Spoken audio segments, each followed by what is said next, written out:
Hi, folks. Welcome to another edition of the Omnist Hour. Let me crank the music down to a reasonable background. Was absent a few days. We're now in Bandung, visiting family and taking care of some business here. But I brought the setup along, and I'm going to continue our Christmas series from where we left off. We're going to title this one The Cosmic Jubilee, the ultimate Meet the Family Christmas, an all-father-side chat for dysfunctional family therapy. Okay, so let's start with a recap of where we got to with the previous sessions. What I've been telling you is that basically what we are observing here, what we are participating in as a human being incarnated on this planet, is an experiment of creative evolution, an experiment designed to come up with a better government for souls being disembodied consciousnesses, individual consciousnesses that were created as a result of the actions of God, the first creator, the first soul. We're not going to get into how that first happened, whether that really is the first or a latest first of many firsts. That's not germane to the discussion, and I talk about that elsewhere when I talk about how a multiverse works. A multiverse being a collection of universes which are bound by the same rules. Okay, so let's talk about what the Cosmic Jubilee is. Now, I've told you that the truth behind the Messiah stories of all traditions, whether it be Christian, Jewish, Muslim, there is even Messiah tradition in the Hindu tradition. There's a Messiah element of Buddhism in some Buddhist sects, although most of them are anti-Messiah. They are like designed to escape from the Messiah system, which is a choice you can make, but not one I would recommend to follow for very long. This system is designed to perfect a government of the souls, by the souls, and for the souls, much in the vein of the government of the United States was conceived for the people, by the people, and of the people. We just need to look a little bit further than that, because as we are finding out, it's not all about people. Humanism is actually not a very good religion. It ultimately puts the needs of what we consider the good humans over the bad humans, what we consider godly human things to do over what we consider ungodly human things to do. And this is the crux of all of the discord that we share in our little family of humanity, this one species, which is one of many, many, many species, and is only the latest of many, many, many chosen species. And this is something I'll bring up again and again, and ties into where we left off last time, talking about how some of the early chosen ones happen before there were species, and while species were forming. Okay, and we talked about how elemental species were the first. They were not organic,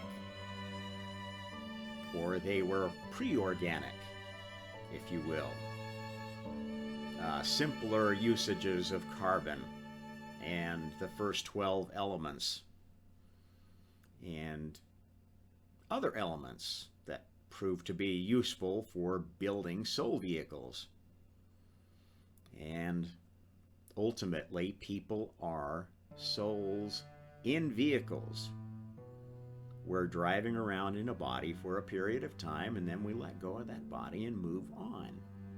And this is another topic that is frustrating us, that is polarizing us, that is causing us to behave in unpleasant ways toward each other, in the delusion of trying to preserve one life, trying to isolate your life from others, trying to force your ideals on others.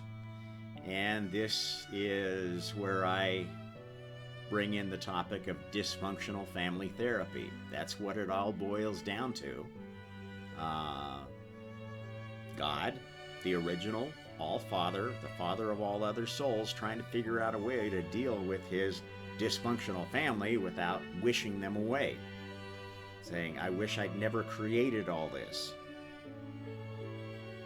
Okay, and without letting go of the principle of free will, freedom, free thought, which God is particularly dedicated to. Creation would never have happened if that was not important to the first creator. And I'll leave it to you to think about that for a while and prove it to yourself. An almighty, authoritarian, micromanaging master of the universe could just create whatever they wanted, force the universe to be exactly perfect for that deity, and allow no change, no disputes to happen. Would create perfection in their image. That's not what happened, is it? Anybody that looks around and sees perfection in God's image has a screw loose. And, if that's their religion, they're going to be attacked mercilessly by people who don't believe in a God. And that divide often comes up at Christmas time. Especially when we get to meet the family for the first time. You're bringing new folks that are part of your family to meet the other family, and you discover that you have differences you never knew existed. And Christmas, like Thanksgiving, tends to be a holiday where things either go very well because nobody brings up certain subjects, or they devolve into some pretty unpleasant memories when sensitive subjects are brought up. And that's why some people look forward to Christmas and other people despise the whole idea of Christmas, Thanksgiving, any holiday. See it as just a really dark force. And like most things, neither side is exactly right. Okay, so what we've talked about the origins of Christmas and how, yes, it is rooted in the Roman Saturnalia. And in fact, there's much about the Saturnalia practice that is probably more spiritually truthful than what is encoded now, especially in modern day Christmas practice of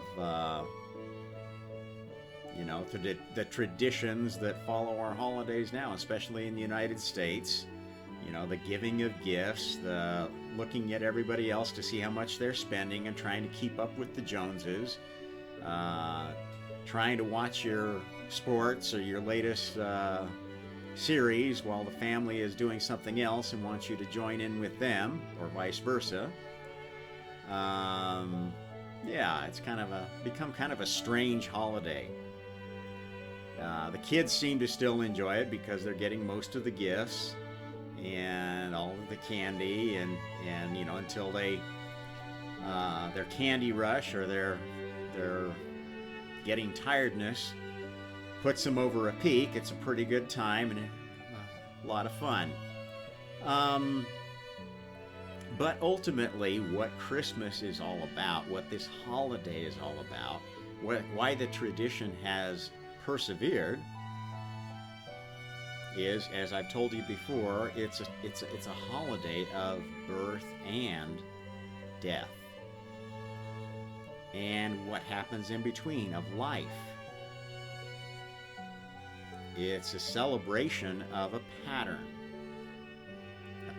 that is not repeating endlessly. It's a pattern of fulfillment.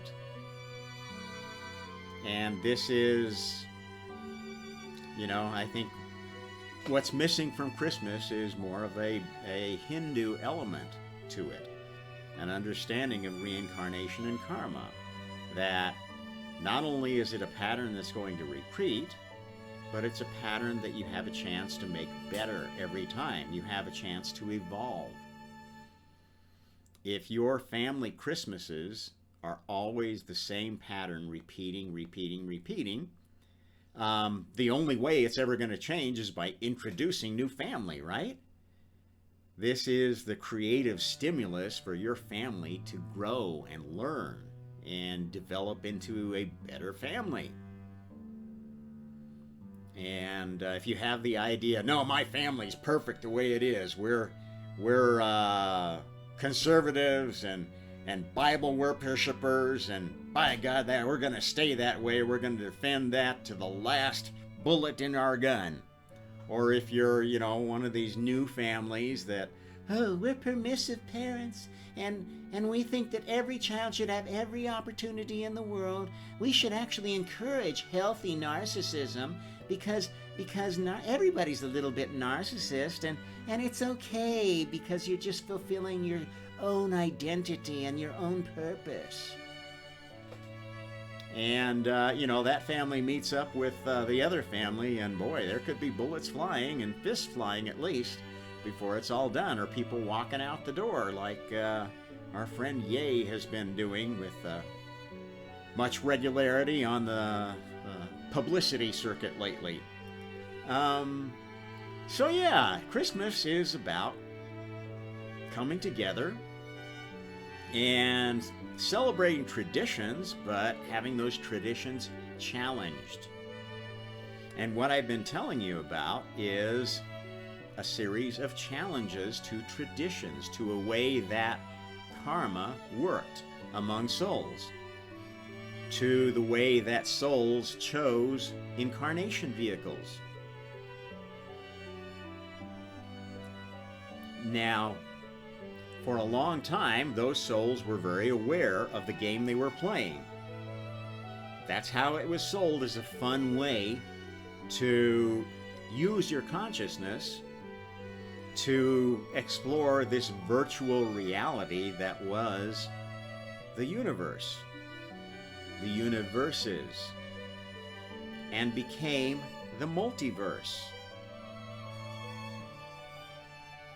How did it become the multiverse? Well, these two physical universes were there for souls to learn to play the game better. When they got to a certain level, the law was made. Well, you know, they get to that level and it's no fun for anybody else to play the game. So we need to give them their own universe to play in. And they can play that universe with a certain set of rules that they can use to affect the two main universes. So they become sort of God-level players. They can push and poke at the physical universe, but unless they want to come and play by the latest rules, they have to do it kind of from a distance, using their spiritual powers. Limited spiritual powers, because the ability of spiritual powers to affect another universe from one universe is limited. The universes have boundaries. That's what universes are all about. That's what makes a universe, is a boundary between other universes, between the bigger universe that they are all part of, the multiverse, which has its own boundary, which might lead to bigger multiverses. It may be a huge fractal that we'll never explore the end of. This is how the game works. Okay, so what I've been telling you is the early chapters of how souls got isolated into their own universes. Now, until this experiment was proven, we didn't want to give them real universes. We didn't want to do something that was irreversible. We wanted to keep the experiment isolated within the smallest test tube that we could. Now, obviously, the first test tube was a whole universe. The universe and the anti-universe were kind of like dual test tubes. And things that happened in that era could not be isolated. They were already out in the wild. They could be modified, destroyed, isolated by moving galaxies further away from each other. But, you know, the chance to undo anything that happened in that era was limited. Once the experiment was concentrated in this one solar system, the opportunities for isolation were higher. We had all sorts of places to hide souls who had achieved godhood in either the universe or the anti-universe, as gods who played more or less on God's team and gods who played more or less on the adversary's team. They were isolated within planets, within the sun and the anti-sun, to keep them in this experiment, able to affect it like they would ultimately as the owners of their own universe, but not yet the owners of their own universe, because they couldn't have their own universe until the experiment had been approved, signed off by the final judge, God. So, at this point that this very small test tube was set up, we were ready for the final phase of the experiment. Now, anybody who knows anything about social science, who knows anything about psychology, knows that if you want to do a social experiment, an experiment on people, or intelligent creatures even, you need to make sure that they don't know what the experiment is. If they know what the experiment is, what the scientist is trying to prove, their own bias will affect the experiment. And so this next phase of the experiment was the phase that we had to forget. Now, how do you get consciousnesses, gods, especially gods, God consciousnesses, to willingly forget everything that they learned, all of the experience that they had in the game? It's not easy, is it? Well, how does it happen? You set the rules within the test tube. And then you show all the other gods that I'm really committed to this thing working. I'm going to jump in the test tube myself. I'm going to take the pill of forgetfulness. This is what is known as reincarnation amnesia. And this is what God did. Said, look, now we're ready for the next phase of the experiment, and we've got to forget, because you are all, at least the smarter ones of you, are spiritual scientists. You understand that we cannot change how we think. We cannot change our culture as souls if we know the experiment that is being run on us to change it. We're going to be mucking with the dials. We're going to be inserting confirmation bias. We're going to be inserting our personal desires and wills into the solution, and it won't be working. We've seen that happen. There were many versions of creation that tried not to have this forgetting step. And that was where we got to on this planet. There was a time when the gods who visited this planet knew what was going on in this experiment, and they were actively setting it up. Now, this wasn't a time of technology. This was a time where spiritual powers were real. Where I could, if I was a god, I could will something to come into being.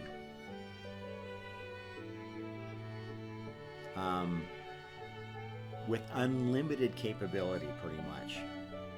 Unless another's will was set against it, and it was like, the classic wizards battle. If you think back to your favorite fantasy games, there's the super wizard good guy and the super wizard bad guy, and blah blah blah blah. They fight each other and generally cancel each other out, and then it's up to the lowly fighters to come in and win the battle. That's a standard theme in fantasy, isn't it? Lord of the Rings is like that. Pretty much every popular fantasy is like that. Even the Star Wars fantasy is like that. Ultimately, it's these little silly creatures on planet Endor who come and win the day. Ragtag army, when the wizardry of those wielding the Force kind of hits a stalemate. A common theme.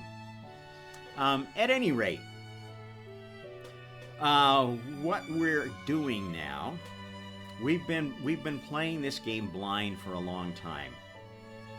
Not only we, but many species that have developed on this planet and developed their own technology. We're not the first ones to develop technology. We're not the first ones to develop AI. In fact, the first AI was developed by God himself. The first thing he created was an AI. A programmed soul designed to think and act like him, and only ask for instructions when they encountered something that couldn't be handled. This is how God distributed creation. It is absolutely absurd and stupid to think of one almighty, all-powerful, all-knowing force that did everything that you see around you. Anybody who knows anything about how computers are designed, how systems are designed and implemented and tested would tell you this is nuts. And yet we still have people wanting to cling to that absurd notion. God is not that stupid to try to pull all the strings at once and make enough fingers to pull all the strings so all the puppets can move the way God... That's insanity.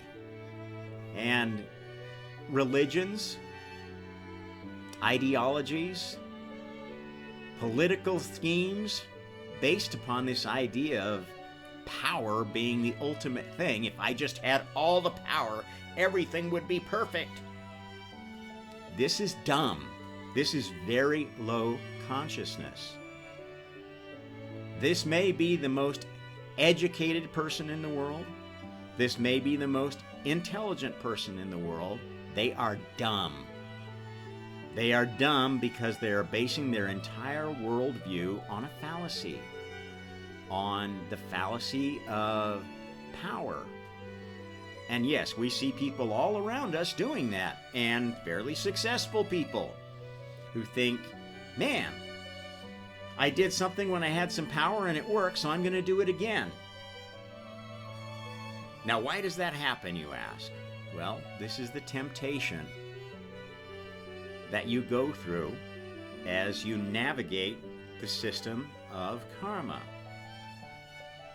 Every level of consciousness, you don't just get to, kill the ultimate bad guy and say, oh, now I'm consciousness level 5. You don't just get to, go to some psychedelic retreat and have a spiritual experience, and all of a sudden, I am enlightened. It doesn't work like that. You've got to earn it. You've got to earn it through reincarnation and karma, and it takes a long time. And you're not challenged with anything that God hasn't been through himself. This is how the game gets finished. The pudding is not done until God can step in it and come out with his foot dry. If you want to use that metaphor of anybody who's baked a cake or made a pudding, a good old-fashioned English pudding, Christmas pudding, knows that you've got to stick something into it and see if it comes up dry to know if it's baked enough. And this is exactly how the whole experiment works. Now, what happens when it's baked enough? How do we know it's baked enough? It's baked enough when God incarnates. He wakes up from the incarnation amnesia, like everybody else does, just another soul having another experience in another soul vehicle, another body, and comes to the full realization of who he is, what the game is, where we're at in the game, and says, you know what? I think we're ready to turn this on and let this out of the wild. And this is what we're in the middle of right now. Okay? We're actually towards the end of that. God is among you. He has fully wakened. And he said, yeah, this is exactly, basically, you look around at what humanity has created in the absence of information, without realizing what the game was, basically most of humanity has lost all their faith in God, right? All their faith in the spiritual. Probably more than half of the populace, if you really held them down to it, would say, well, yeah, I'm basically an atheist. I'd like there to be a God, but I don't believe in one. This is where we're at. In fact, there are forces out there actively trying to destroy, to push down, to eliminate anybody that believes in God. They think it's unhealthy. There's a large majority, well, I wouldn't say it's a majority of the United States, but it could be a majority in the world who think that religion is something evil, that a belief in God is evil, that caused all the problems. We need to wipe out all those God thinkers and make them think like non-God thinkers. We need to make the whole world atheist, and it will be a wonderful place. This is essentially the message of that tune by John Lennon, the ultimate atheist communist pop singer, who gave us Imagine. I cannot think of a more dystopian song sold as something that sounds so sweet and wonderful. It's absolute piss. Peace piss, as far as I'm concerned. Listen to that song again and see what it promotes. It is complete balderdash. This, oh, we're all one. We just need to make us all one, force everybody to do everything the way I say our one tells you, and then everything will be. This is land of the lotus eater stuff, folks. This is Borg Lilith talking. This is the adversary talking to you. This is what has made our Christmas dinners and our Thanksgiving dinners so fraught with division. Because they are telling you exactly the opposite of what is going to make the world better. And saying that this is better. This is going to be better. Look, communism works. Well, it just hasn't worked yet, but it will work if we just do it right. How many times have you heard people say that? Or they call it socialism too. And when you push and shove them, they will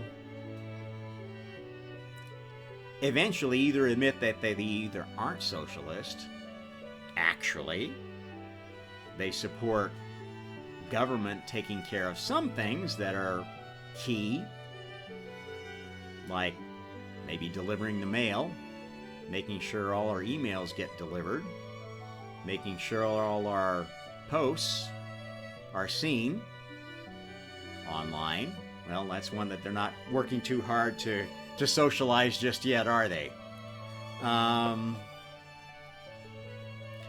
What any communist or socialist ultimately is going to come down to is, do you think the government should run everything, dictate everything, and should put down anyone who disagrees?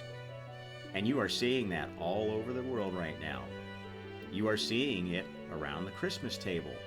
You will be. You just saw it around the Thanksgiving table.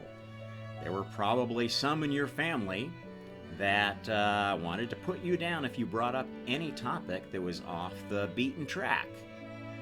You stated an opinion that they had decided was not politically correct. You maybe shared some information, article, news, whatever, that they found inconvenient, and they called fake news or conspiracy theory, and were absolutely unwilling to hear anything or speak of it more. And maybe made you feel so uncomfortable that you felt like you had to leave. Or they left in indignation. Well, we're not going to stay here if you're going to be spouting such nonsense. Okay, this is happening. This is happening all over. It's destroying families. And this is exactly what communists and socialists are trying to do. They don't like families. They want the government to be your family. They want the government to dictate everything, at least so long as the government is them. Once they realize the government is not them and is dictating to them who were supporting the government, then all of a sudden they turn on the government. And this is what's going on in China right now with the zero COVID policy.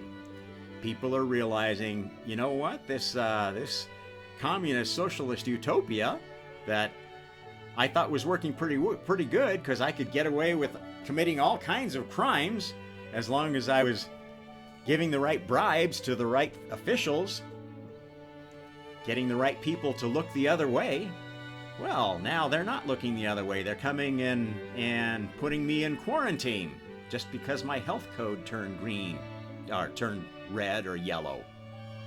They're arbitrarily putting so many people in my building in quarantine because the high mucky muck of the district has dictated that we need to show that we're following the policy, that we are quarantining people, and we don't have enough real positive cases to do that. So we'll just pick a couple of buildings that we don't like and say, well, let's take 10% of the people from that building and haul them off to quarantine and change their health codes to whatever. I mean, this is the insanity that's going on right now.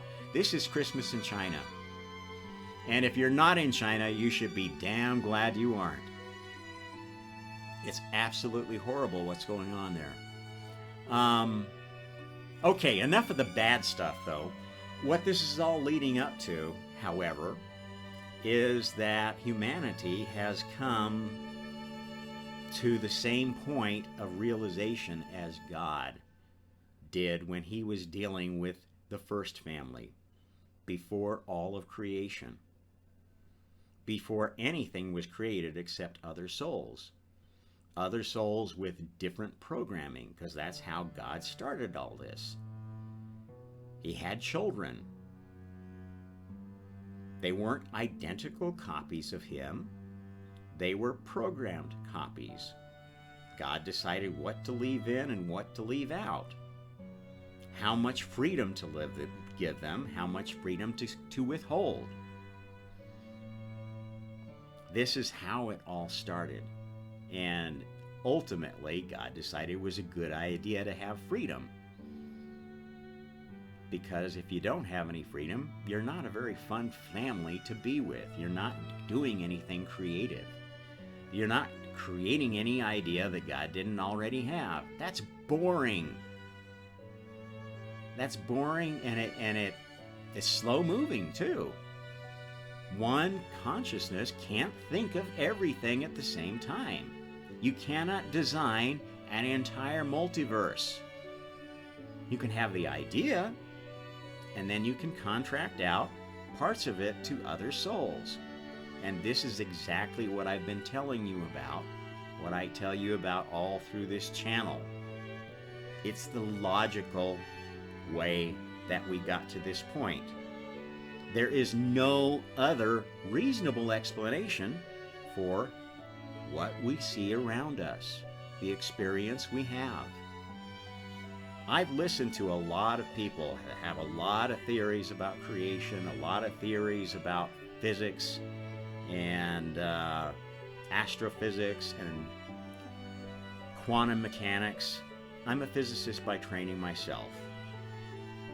I started grad school at Princeton, the home of Albert Einstein's latter years. And I left it because I could see that they were just spinning their wheels. It wasn't going anywhere that I wanted to go.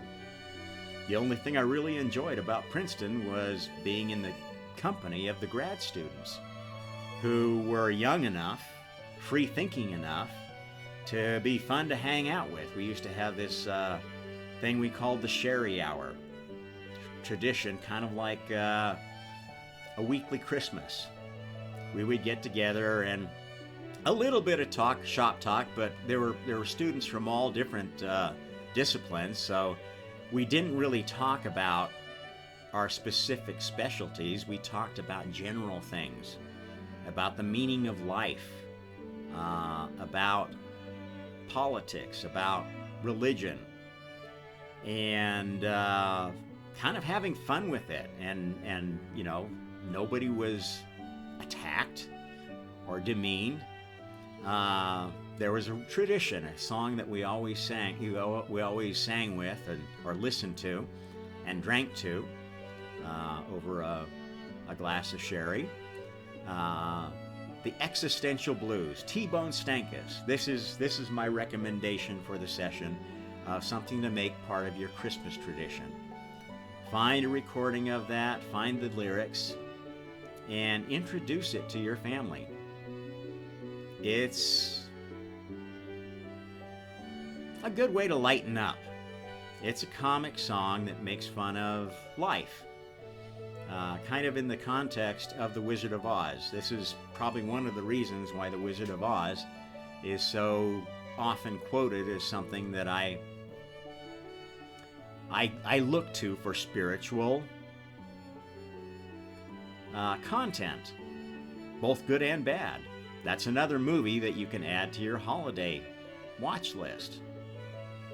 The original Wizard of Oz, not the remakes that tried to make it more woke and more politically correct. The original version is the version that has the most useful content. It's not preaching to you.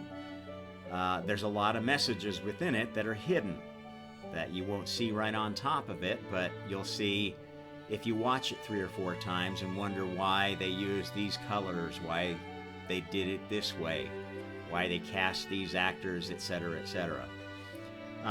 So, getting back on topic, though, I'm going to wrap up here pretty soon. What is a cosmic jubilee? Imagine, if you will, that we have this experiment going on. We've been working on it for a long time and making little baby steps with different species.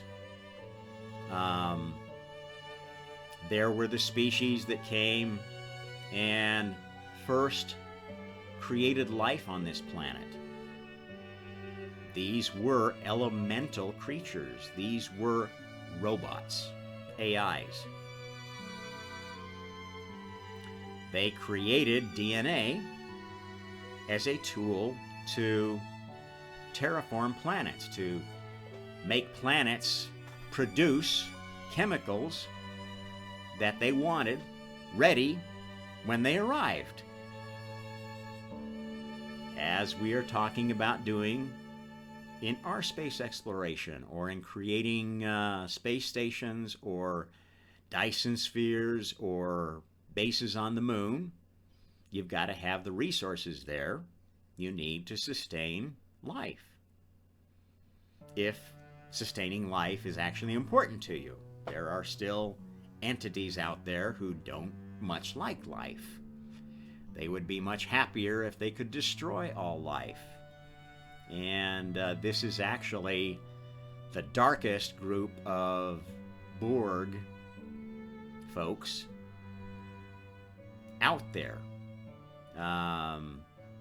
They're basically a cyborg hive mind that has been one of the major factions battling it out in this galaxy for a long, long time. And it's been, you think the 100 Years' War lasted a long time between Britain and France, England and France. This one's been going on literally millions and millions of years. Other factions, well, there's the insect hive mind, led by actually a bunch of arachnid hive queens. Have you ever wondered why there aren't any hive spiders in the insect arachnid kingdom? Why there's some 8-legged ones and why there's some 6-legged ones? I'll tell you sometime, but ponder that. It's all leading up to our species. Our species is not the smartest one ever, is not the most holy one ever. In fact, we are in many ways one of the stupidest ones. We are easily confused, easily deluded, easily distracted from a path by spiritual lollipops that may look like porn, that may look like casino, Wall Street, may look like the latest Netflix series that you've just got to watch. You've got to binge watch, and you've got to force your family to binge watch because it's so good and they haven't seen it yet. You ever face that one during a Christmas season? And it's all about being ready to be the test dummies for this experiment, who have forgotten everything, who don't know what's going on, who are completely in the dark, but have been given all of these signs, the zodiac, the planets, the rings of Saturn, the moon, all of these patterns which, wow, there's something really special about that. And then we are digging up these old monuments, the pyramids, the other pyramids we're finding everywhere, the alignments of certain things to what are known as ley lines. the evidences of higher civilization in the past. These are all part of the Easter eggs, which is another holiday, I know, but it does relate to Christmas. And it relates to the topic of today, where it's all leading up to this cosmic jubilee. We are finding these Easter eggs faster and faster. And they are causing consternation. They are causing people to question their worldview. It's been going on a long time. The discoveries of last century and the century before caused many people to challenge their Christian worldview, to the extent that, the atheist movement got started, and counter religious thought embodied by essentially Marxism is counterculture made into a religion. And it's been very effective, and it's done a really good job of destroying human culture, destroying traditions like Christmas. Well, commercial advertising has done a good job at that too, you got to admit, but commercial advertising is actually commercialized Marxism. It's making your product into the hero, and whatever the product is supposed to solve into the oppression that you are suffering. And the hero comes and defeats the oppression, and all of a sudden, oh, you're so much better. This is the essence of the Marxist meme. If you break down communism to the bare minimum, how it sells to the public, it's creating a false sense of an oppressor that needs to be defeated so you, the oppressed, can rise up and have the power. Dumb. This is for children. This is not smart. This is not intelligent. Anybody who believes in the communist, Marxist view of the world is a fool, is an idiot. And you need to tell them that. You can't let them run around. It's like, would you let people run? Would you let your sister run around with the back ripped out of her jeans or her dress and her ass exposed? Would you be doing them a favor? That's what you're doing when you let these woke neo-Marxist morons dictate their truth to you, to your family, to your country, to your community, to your institutions. You cannot be a nice guy when folks are doing that. You've got to shine a light on their pants. Say, look, your ass is hanging out. Do it with data. Do it with proof. There is more than enough proof that their ideas are absolute bullshit.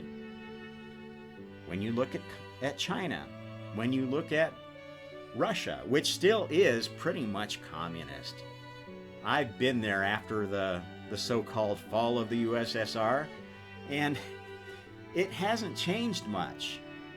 The Communist Party has been replaced by an oligarchy, an even worse uniparty. And that's what it's all about. The Communist Party is a uniparty, a dictatorial uniparty. And any party that gains absolute power like that will become an Orwellian dictatorship. The U.S. is well on the way with the dictate of the beautiful people, of the media, of celebrity cults, and the Washington cult and the Wall Street cult.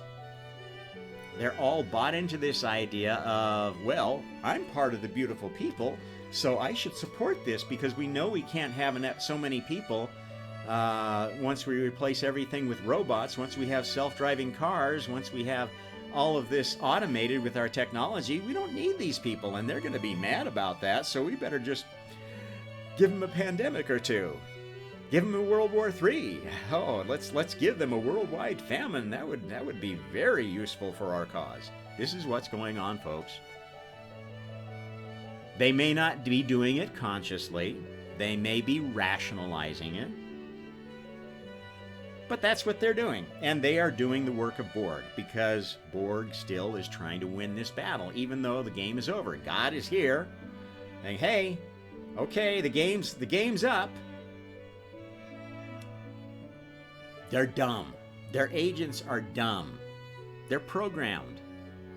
They cannot let go of their programming. And this is what raising your consciousness is about. It's not, oh, I see the light. I see the light. I see, ooh, peace, love, and harmony, and ooh, oneness. This is not raising your consciousness. This is taking in new programming.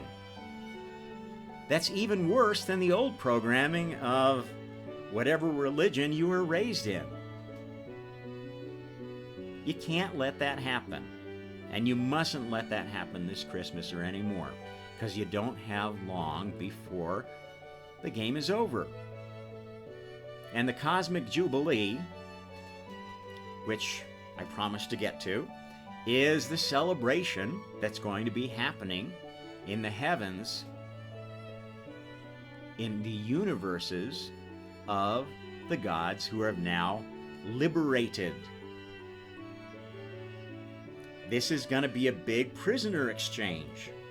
All of the proto-gods who have grown up in the previous system of karma, and there were many versions that came out before we got to version 12 that we're about to release. They will be released. Now, what does that mean? It means that they will not be pent up inside planets, inside stars, inside black holes. They will have their own universe outside of this universe where we're playing the game. Those universes are recruiting right now because they want players to come and play in their game. They are giving you these psychedelic trips that make you think, oh, I could be part of one. I could be in a place of ultimate happiness and togetherness and peace and love and harmony. Oh, I want that. This is false advertising, folks. And just like communist false advertising, it's very dangerous. If you think that giving your government all the power, letting them hide behind that power through the media, through controlling social media, is going to lead to perfect peace and perfection, I'm sorry, you need to have your head examined. And I don't think most of you fall into that category. Most of you know what's going on. And if anything, you feel powerless to do anything about it. And if you feel like there's something you can do about it, maybe you're on the wrong team, because you're all focused on, well, it's my country that's the problem. We just need to destroy my own country and everything will be perfect. And you know, how many anti-American Americans have you heard basically talking like that? I can tell you it's not going to get better by destroying the United States. It might get better after China destroys itself, for the United States to rethink how it is manipulating the world, how it is trying to be the god of the world, and how poorly that has worked out. But if we destroy the United States right now, before the kimono is completely lifted off the Chinese Communist Party and people realize just what a threat they are, that's going to be even worse. As bad as anything you've ever experienced in the United States during the pandemic, the lockdowns, the mask wearing, the forced vaccinations, it was 10 times worse, and it still is 10 times worse in China. And that's what they're going to bring to you, because they tested it there. They developed it there. The globalists who are in league with Borg, with the adversary, developed all that there. And they are trying to win in this universe. They're trying to win a minor victory. It's a minor victory because it makes this world a worse place going forward in the game. But the game isn't about this world. When you die, your soul can go anywhere. And there's going to be all kinds of universes to go. And that's why when this event finishes, which is when the Messiah dies, it's got to happen that way. It's kind of a repeating theme. At the end of that life is the Christ moment. Don't know how he's going to get crucified this time. Don't know how he's going to get killed or if he'll die peacefully in his bed. Don't know if he'll live for 1,000 years through somebody realizing this guy's pretty important. We want to keep him alive for experimentation, maybe. Can't tell you that. That's all up to the players. That's the way the game works. When the Messiah comes, he's not all powerful. He's not out healing people and doing miracles and stuff. He's a guinea pig too. And a guinea pig that has a lot of folks mad at him for talking him into this game, for getting him sucked into this game, into the latest version where they're incarnating too. And that's what's going on. There are forces all over the place focused on this little planet, playing their own agenda, playing their own game. Some of them know what's happening, some of them don't. Some of them are purely focused on their technology, think we've got the best technology, we can just control the whole universe by giving them holographic images of what we want them to see and make them attack each other. Yes, this does happen. And if you think the CIA has become masters at that, you're I'm sorry. These other folks make the CIA look like kids in the backyard playing with matches and ants. There's a lot of stuff that's beyond your control. And the truth is that you got to make it happen for you. If you want to be part of the Cosmic Jubilee, if you want to be in one of the universes where you're actually playing and not getting played, and this is what the board universes are like. They're like the Matrix.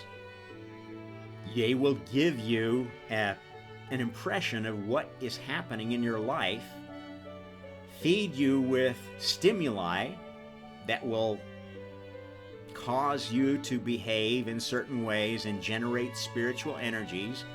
They will accumulate those energies and they will use them for the Borg agenda.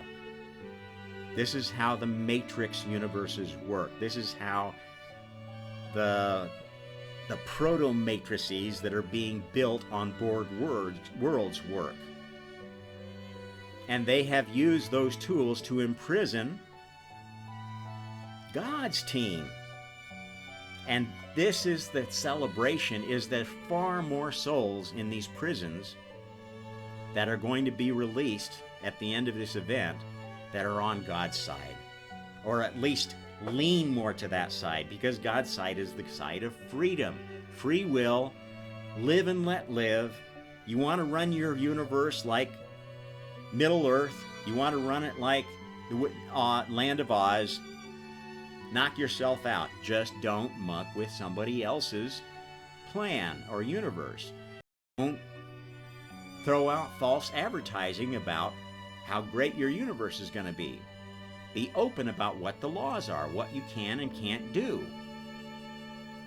Nobody should have a problem complying with a law that is open and honest and enforced. That's all really anybody in the U.S. is asking for now. All anybody in the world is asking for is a fair system that treats them, that gives them equal opportunity, not equality. Equality is insane. No two souls are equal. They're different. Every soul is its own kind of apple, or its own kind of orange, or its own kind of banana. Now, there may be groups of them that have common cause, but I guarantee if you got 100 trans people in a room and told them to talk about who they are, what they believe, they would be at each other's throats and arguing about anything but whether trans was a good thing. Anything but their sexuality. If you're focused in on one thing, you are basically being programmed.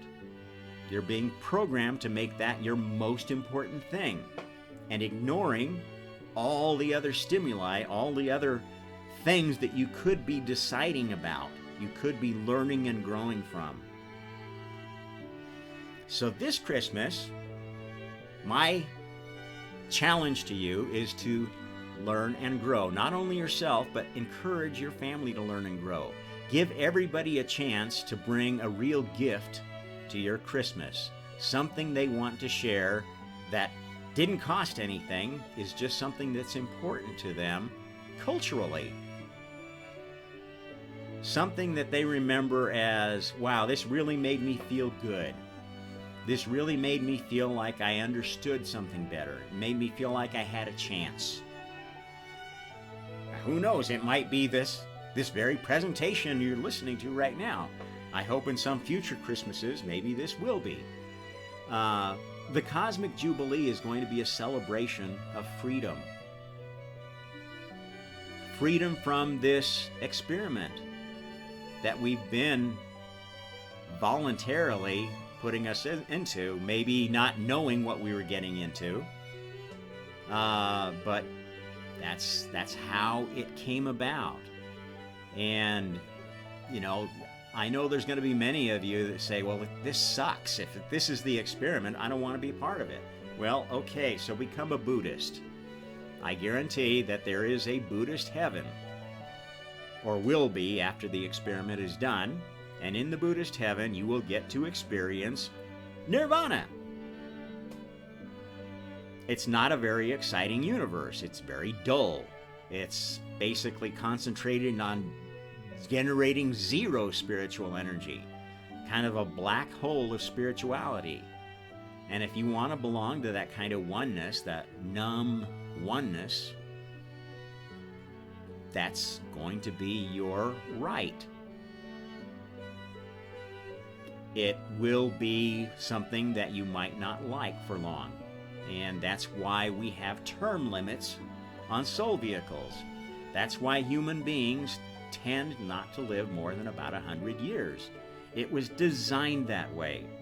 There was a time where humanoid creatures lived much longer, in fact, even infinitely. That didn't work. It's not useful. It's boring. You don't learn anything new. You get stuck in a pattern of existence and you become bored and jaded and taking everything in your world for granted. Entitled. You become all the things that we think of as negatives in human nature. Yes, you will die. We will all die. This time, it's going to be a cosmic jubilee. It's going to be the ultimate Christmas. And you should start celebrating your Christmases till then as if it's coming. If you can get there, as if it's already here, because you have that to celebrate. If you know what's really going on here, you should just be happy as a clam and excited to watch for how it unfolds.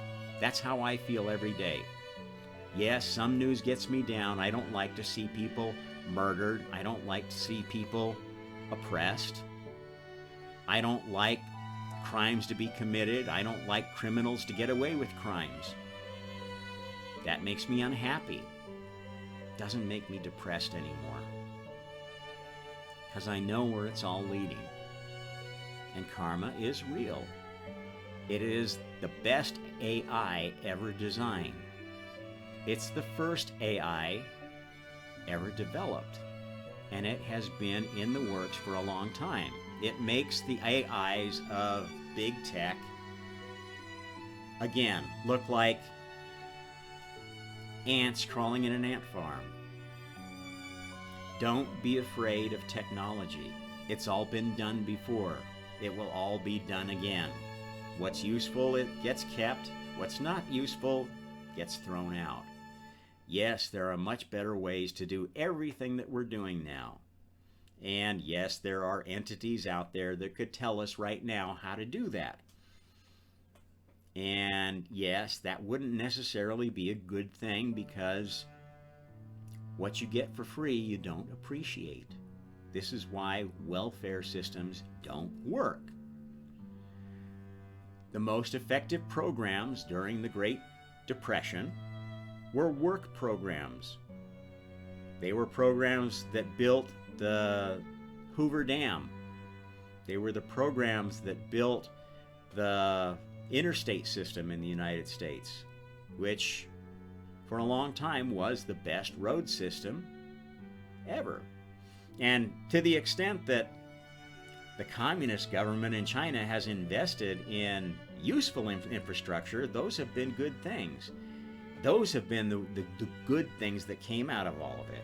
But if you look at how it was done through corruption. Every big project that was undertaken had so much graft and corruption, and these things are falling apart now. Their high-speed trains are crashing and falling apart all the time. Their rails are falling down because of a heavy flood. They have dams collapsing every year because they're poorly constructed, or they weren't constructed with any forethought. The people that looked at, the real scientists that looked at the Three Gorges Dam said, no, this is a stupid idea. This is a disaster waiting to happen. And it will happen, and it could well kill 500 million people are at risk if that dam fails. And it's all because of communism, of state capitalism, of non-separation of powers, of concentration of power. This is not how anything works. This is not how God works. This is not how it's supposed to work down here. Anytime you concentrate power, you will create a system that will fail. Distribute power. Take your power back in your own community, in your own state. Assert state rights again. Don't let the federal government or the UN dictate to you. This is not a good thing. They are not your friends. They are not playing according to God's law. And they will be punished for it by karma. You don't have to accept that your punishment too. And if you're a martyr to the cause of freedom, those are the ones that are going to the heavens, let me tell you. The ones who are willing to fight for God's way of doing things. Not fight dirty. Fight fair. Fight in a godly way. Peaceful protest. Making your voice heard. If it's not heard, asking why not. Supporting outfits like Project Veritas that expose corruption, unfairness. Systems that have two classes of citizen. One privileged class that can get away with anything they want, like the Hunter Bidens of the world, and the underclass that pretty much you look wrong and the government comes and shuts down your business. Like another story I heard of recently, a guy that's still being persecuted for not shutting his little restaurant, cafe, bar down when they told him to. Even though we now know that those lockdowns were stupid. They were absolutely unnecessary. 2.5 years later, he's still fighting a legal battle over whether he can keep his license to operate, his liquor license and stuff like that. This is insane. This is absolute abuse of power. These people are evil. They are anti-God. They are servants of Borg, of the adversary. I don't care what church they go to or how much they donate or how holy they think they are going to one of the many hells that are waiting for them. as soon as we're having the cosmic jubilee. And they will get to see firsthand what it's like to be oppressed and used and manipulated and controlled like they have been doing to others. This is how karma works. It uses the darkest souls to train the dark souls not to behave like that. They get sent to the universes of dark gods, and those are basically like hell. Dark gods like doling out punishment. They like controlling things, and they like pushing you in a corner and seeing if they can make you squeal, if they can get just that much more spiritual energy out of you to milk to use for their broader agenda, to make more zombie armies, to conquer more worlds. Well, when they're off in their own universe, that's fine. They can do that. They won't be able to conquer any worlds that are outside their universe. The only place that's still in play are these two original universes. Those are where you come to play the game when you want to play in the Masters Tournament of Creators. Not all of you will ever come back to this universe after this life is over. You'll go play in other universes that are more forgiving, less focused on a mission, or focused on easier missions, creating great art, creating the most beautiful skyline. That's a worthy goal. And if those ideas, those creations, turn out to be really wonderful, better than anything anybody ever invented before, they will get integrated into the prime universe, the universe of creation. This is how the system works. This is why you are feeling, so many of you, the need, the desire to be creative, to do something that you can call your own. And yes, that can be a very dark need. And some are telling you, well, that's bad. That's your ego talking. You got to kill your ego because that's going to turn bad. No, these people are evil. Anybody who tells you your ego is something bad is bad themselves. If you suppress your creative urge, it will only come out more violently. If you suppress your emotions, like they tell you, oh, keep it all in, don't show yourself, it is going to fester and grow inside you. This is truth, people. Don't listen to these morons who are preaching this New Age neo-Marxist nonsense. That's what it is. You can't create anything anytime you want. There are consequences. There is karma. Anybody who doesn't talk about karma or God when they are talking about spirituality is an agent of the adversary, is playing for the Antichrist, even if they call themselves Christian. Anybody who's playing on the creative side, on the wise, wide open side of, yes, I am an individual, yes, I have a personality, yes, I have an ego, yes, some of my egotistical impulses are negative, they might be hurtful to others, do it with eyes wide open.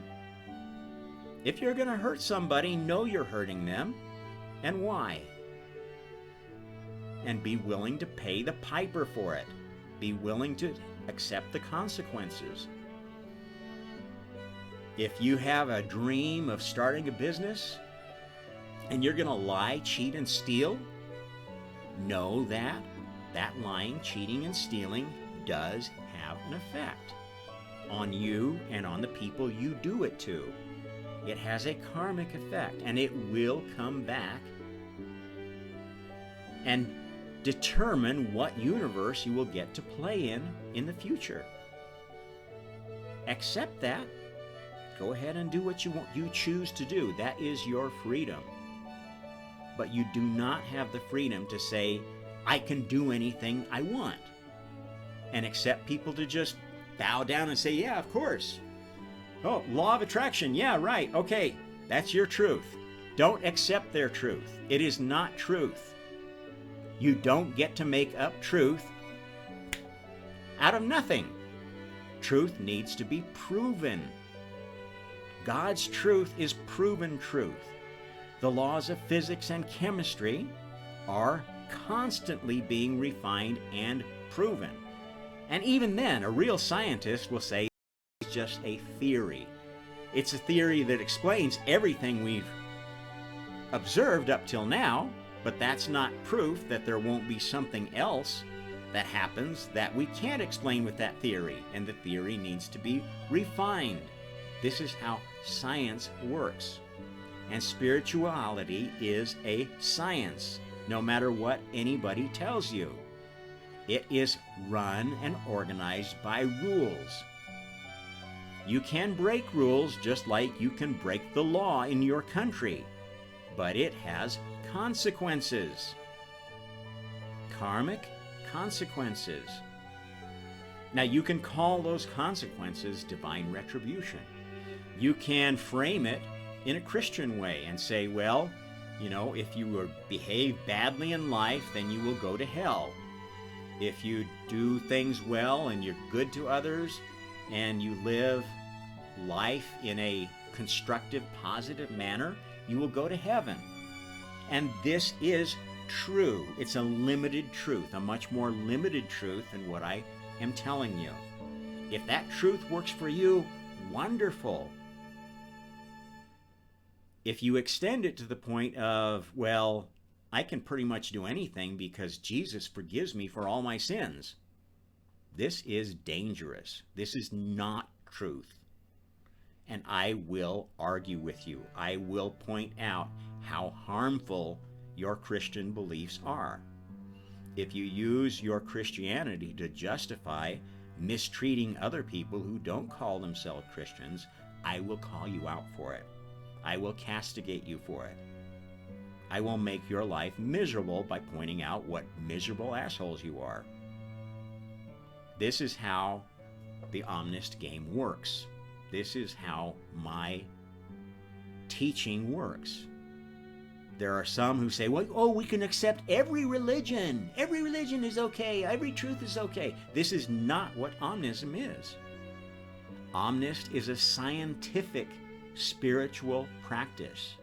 It is based on observation and experience and scientific analysis of data. I'm taking in data all the time. That's when I'm not podcasting, that's pretty much what I'm doing, is taking in data. What's going on in the world, what's going on in archaeology is very interesting. What's going on in science? I take in that data and I process it and I try to see, well, how does that fit in with the view that I'm presenting in my teaching? And if my teaching needs to change, if my view comes across a brick wall, a fallacy, a conundrum that can't be surpassed, I'm more than happy to modify it. I have yet to listen to anybody who claims to be an expert on science or spirituality who has challenged my worldview in the least. Now, it's been expanded and extended, and I find new things I need to talk about. I find new understanding of how we got to this point, how this whole experiment was conceived, how it works in practice. And I try to give you the latest updates on that. But nothing that I have been telling you ever since I started this channel, or ever since pretty much I started this whole spiritual journey. The first step of it was writing the first version, the first edition of the book that I have up on Amazon. You're welcome to go read. I haven't updated in a while because I think it's I either need to write a new book or just tell it a different way. And frankly, I don't think anybody reads much anymore, so I'm better off podcasting. At any rate, get ready for the Cosmic Jubilee. It's going to be Christmas on steroids. I often talk of it as the Cosmic Oscars. What essentially is going to be happening is in each universe that is now liberated and able to operate independently, there will be a celebration, because the captives that were taken in previous engagements, previous days of creation, previous encounters, previous versions of chosen species, are going to be released, and they're going to go to their universes and have a celebration of their team's minor victory. It's a minor victory when you get a bunch of prisoners back, right? Even if you lost the war is kind of over and we got prisoners back, and oh, they're coming back to the mothership. So there will be a Cosmic Jubilee even in the Borg universes. They're going to be like, well, now we've got more real souls that want to live in our dystopia. Aren't we going to have fun with some people that can really understand God? And, there's Christian universes that are going to be slap damn happy because Jesus came again and we saw it and we experienced it and it was just like the good book told us. It will be because somebody put that image into your brain holographically. Maybe at the time of your death. Maybe you're already getting a version of the truth that feeds your particular desire of how the end of days is going to be. It might be light, might be dark, depending on how you view it. Just know that what's really going on is what I'm telling you. And what's going to happen to you personally is going to depend on your karma, on what actually you've done, what you've experienced, and what you did with it through all the lives that you have lived so far. And maybe this is your first incarnation, because many, many souls come into being as souls start working within this latest version of karma. This is the final test, but it's been going on. These universes have been getting liberated already. It's just nobody knew about it, and the system wasn't turned on to feed the universes completely. How do we feed universes? This is how souls come into and out of different realities. Have you ever heard of the Mandela effect, or they call it the butterfly effect? This is what's happening when a soul is transitioning between universes.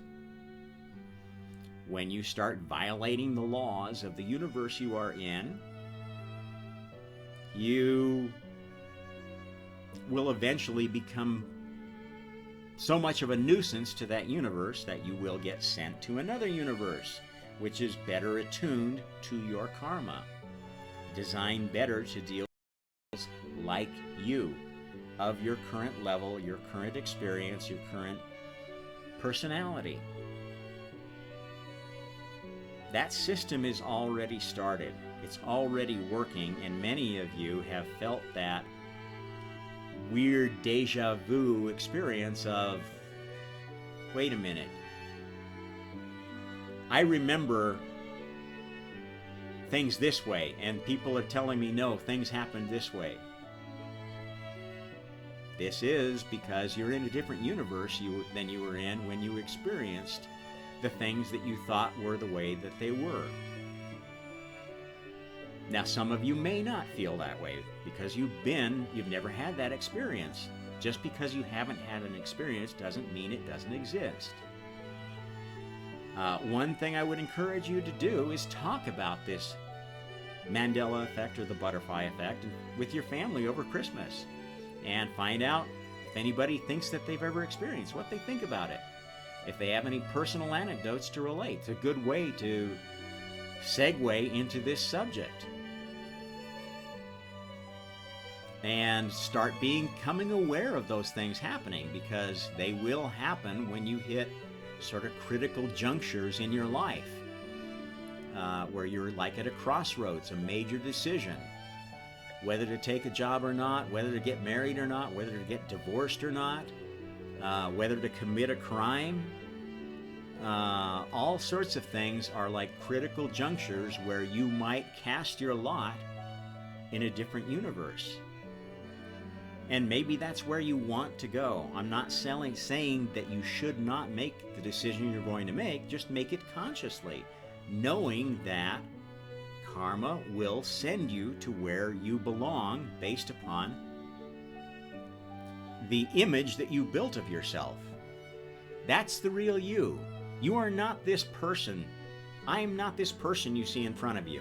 This is my physical vehicle, viewed through your eyes, through a whole bunch of technology that does filtering and adjusting and processing. The real me is my soul's Merkaba, which is this elusive thing that mystics all throughout the ages have been trying to define. What is the essence of what we are? They gave it a name, and they tried to describe what it was. Folks like Leonardo da Vinci, this is why he had these drawings of the human in the shape of a pentagram. This is why the Eastern philosophy has the chakra system, the 7 chakras. And as I've teach you in other sessions, you combine the two and you get a system of 12, which is how things actually work. There are 12 levels of consciousness, split up into groups of 4. 4 of physical reality, time and space. 4 of spiritual reality, also time and space, but in a spiritual plane. And the top 4, also time and space, but within a God reality. And the full Merkaba is your field within those 3 levels of reality. Now, most of you do not have a God Merkaba. You don't have that deep an understanding of karma. You have not that much experience to have that developed yet. Some of you are just starting to develop your spiritual Merkaba. Some of you are just starting to develop your physical Merkaba. Or you're working on all 3 at the same time, in some cases, because of your particular interests and goals and what you want to focus on in your life, what you choose to focus on.